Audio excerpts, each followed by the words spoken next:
ሰላም ጤና ይስጥልን የተከበራችሁ ቤተሰቦቻችን እንደምን አምሽታችኋል? ምሽቱን አበይት መረጃ ወደ እናንተ እናደርሳለን። አብራችሁን ቆዩ። የህወሓት ሊቀመንበር ዶክተር ደብረጽዮን ገብረ ሚካኤል በመቀለ ከተማ በተካሄደው ህዝባዊ ሰልፍ ላይ ባደረጉት ንግግር በትግራይ ወጣቶችና በፌዴራል መንግስቱ መካከል ያለው ግንኙነት ወደ ከፋ ደረጃ መሸጋገሩን የሚያመለክት መልእክት አስተላለፉ።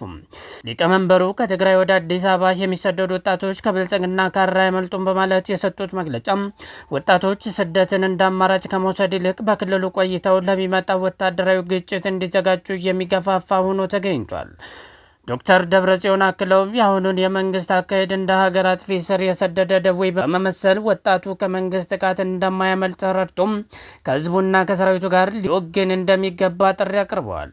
ሊቀመንበሩ በንግግራቸው ሁለተኛ ዙር ደማዊ ጦርነት ዣቧል በማለት በይፋ መናገራቸው ቀጠናው ዳግም ወደ ከፋ ቀውስ ሊያመራ እንደሚችል ፍንጭ የሰጠ ነው።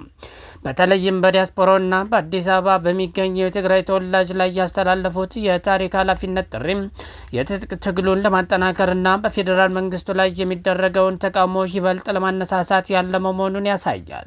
የኢትዮጵያ መንግስት ከጦርነቱ ውጭ በሰላም መኖር የማይችል ነው ሲሉም የወነጀሉት ዶክተር ደብረጽዮን ባለፉት 8 ዓመታት የኢትዮጵያ ህዝብ እርስ በርሱ እንደሚጋጭ ሲደረግ መቆየቱንም ተናግሯል።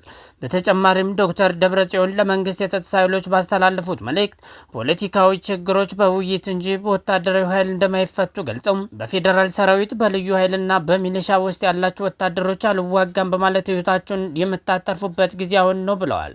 ይህ ጥሪ በመከላከያ ሰራዊት ውስጥ መከፋፈልን ለመፍጠር የታለመ ስነልቦናዊ ጦርነት ስልት እንደሆነ ይገመታል። በመጨረሻም ህወሓት የትግራይን ግዛታዊ አንድነት ለማስጠበቅ ሲባል የተለያዩ የፖለቲካ ልዩነቶችን ካሏቸው ድርጅቶች ጋር በጋራ ለመስራት ዝግጁ መሆኑን ሊቀመንበሩ አረጋግጠዋል።